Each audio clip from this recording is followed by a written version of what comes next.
So yun po guys, ayan magandang araw po sa lahat. So another topic po yung pag-uusapan po natin sa video po na ito. Ito po ay tungkol dun sa pamimigay po nila Krishna at ng kanyang buong pamilya ng mga school supplies po sa mga kapitbahay nila ng mga katutubo.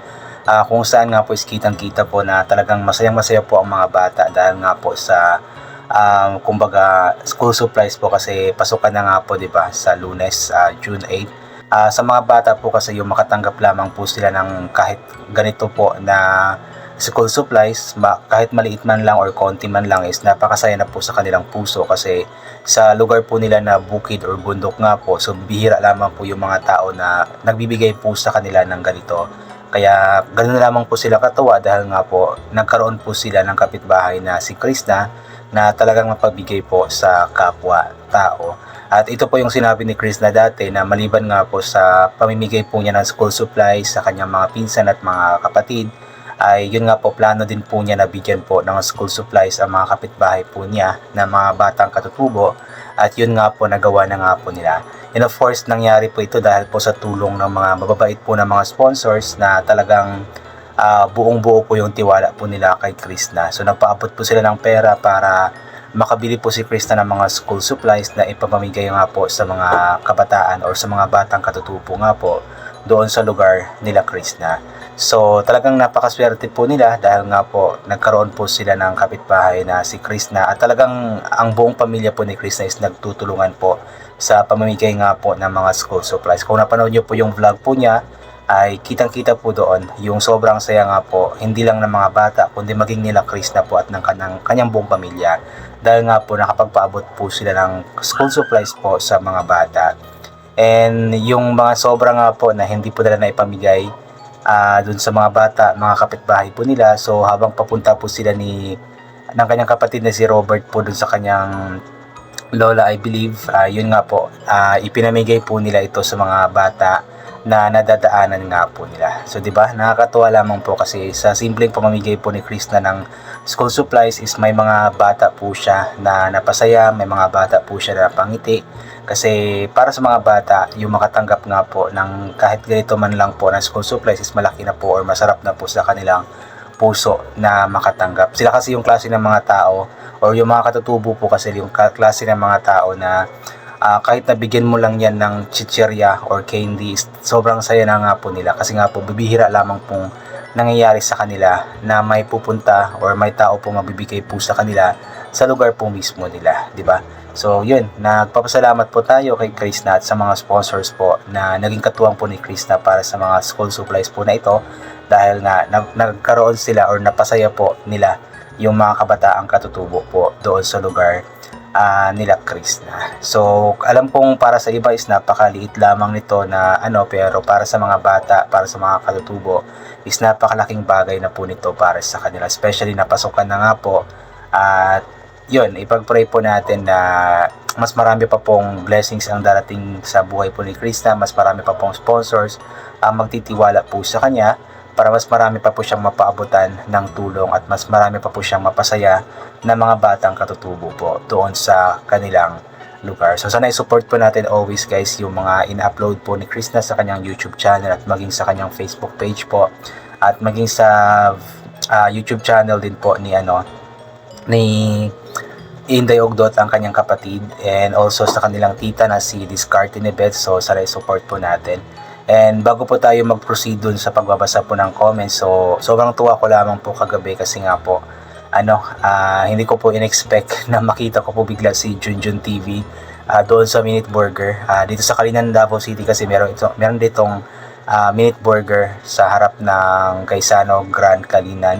And pumunta po ako doon kasi nagutom po ako, bibili sana ako. Tapos pagdating ko nga po doon, nakita ko talaga si Junjun TV, kaya mas minabuti ko po na magpa-picture na lamang. So I believe that time is pauwi po si Junjun TV sa Miloya. Saan ba yung sa kanila?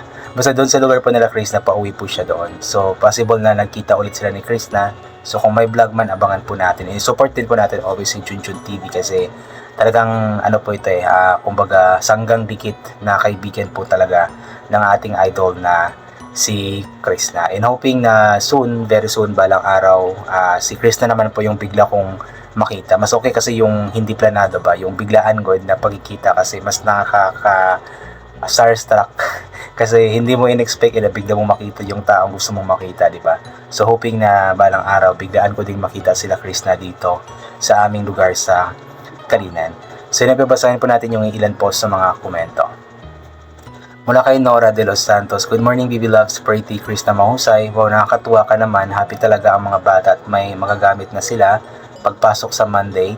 Ingat kayo lalo na grabe maulan madulas ang kalsada. God bless you always and more blessings to come. O naman po, sobrang tuwa po talaga ng mga bata kasi kumbaga ano po ito maibsan konti yung alalahanin po ng kanilang mga magulang para sa mga gamit po nila sa school kasi nga po nabigyan na nga po sila ni Krishna. So imbis na yung pambili po nila ng school supplies is ibili nila ng yung pera po na pambili po nila ng school supplies is ibibili na lamang po nila ng pagkain at malaking bagay na po yun para sa kanila.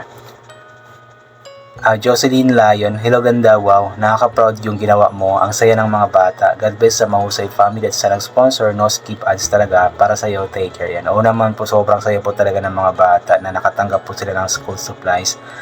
Kapag ganito kasi na malapit na yung pasukan, kumbaga, in-expect na po ng mga bata na magkaroon ng mga bagong gamit sa school.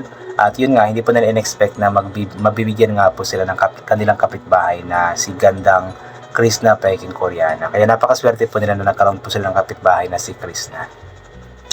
Marilyn Rumo, ayan, wow, iba ka na talaga Krishna, nakakataba naman ng puso.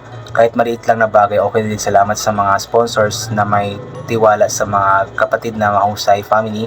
Ingat kayo palagi, love namin kayo, solid Krishnatic. O naman po, nakakatuwa rin po yung yung tiwala po ng mga sponsors kay Krishna. Kasi talagang buong po yung tiwala po nila na may paabot nga po ni Krishna yung gusto nilang ipaabot sa mga batang katutubo. Henry Cabural, share your blessings and the Lord will give you more. Shoutout sa mga silingan at sa mahusay family na nagtulong-tulong sa pag-distribute sa school supplies para sa mga bata. Love your neighbor, shoutout sa mga sponsors. Yun nga po, nakakatuwa pong nakikita na nagtutulungan nga po yung buong pamilya mahusay para sa pamimigay nga po ng school supplies para sa mga bata ang katutubo. Liv Leo, ayan, good job Krishna na manatiling generous, sarap sa feelings na may maraming natutuwa na mga batang nanitulungan na thank you so much sa lahat ng mga sponsors, God bless you more. O naman po, masaya po sa puso yun nakakapagbigay po kapo ng tulong sa mga kababayan po natin, especially sa mga bata na inuulit ko nga po kapag pasukan, masayang-masaya na po sila na magkaroon ng bagong gamit po para sa kanilang pagpasok. Beck Groy, ayan, good morning to all, good job Krishna, meron ka na ulit charity, napasaya mo ang mga bata at magulang, di na sila bibili pa ng school supplies, malaking bagay yan sa mga magulang, kudos sa mga sponsors ni Krishna, bahala si God sa inyo, more blessings pa para madami tao matutulungan, nabubulol. Anyway, yun nga po, nakakatuwa nga po, kasi para sa mga magulang din po, inuulit ko nga po na kumbaga naiibsan po konti yung kanilang alalahanin po para sa mga gastusin po nila, especially sa mga school supplies ng mga bata nila. So malaki bagay na po yun para yung pera nga po na pambili sana nila ng school supplies is ibibili na lamang po nila ng pagkain. Marilo Marcos TV, ayan, that's good idea Krishna, napakalaking tulong sa mga bata na di na problemahin ang kanilang mga parents. Mabuting umpisa sa community nyo, dyan sa inyo Krishna, God bless you more and guiding nyo. Yan, napakagandang nga po nun.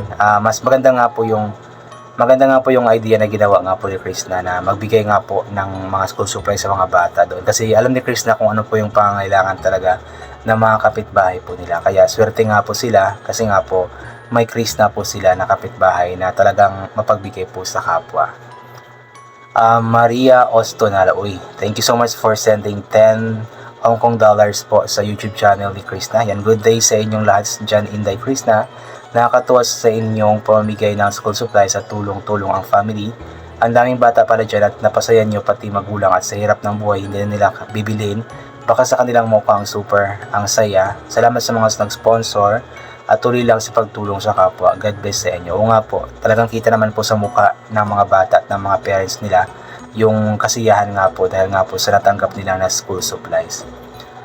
Miles away, nakaiyak at nakakatuwa na marami ka na rin natutulungan Krishna at pati si MJ. Salamat sa inyo at sa mga nag-sponsor sa inyo. Sana tuloy-tuloy na yan, nandito lang kami viewers, susuporta sa mga upload nyo. Nood lang at no skip ads. ang tulong ko. God bless sa inyo. Ayan. Sana tuloy-tuloy na nga po itong pagpapaabot po nila ng tulong sa mga kababayan po nating nangangailangan. So yun po, I think hanggang dito na lamang po muna ito. God bless po and bye for now po.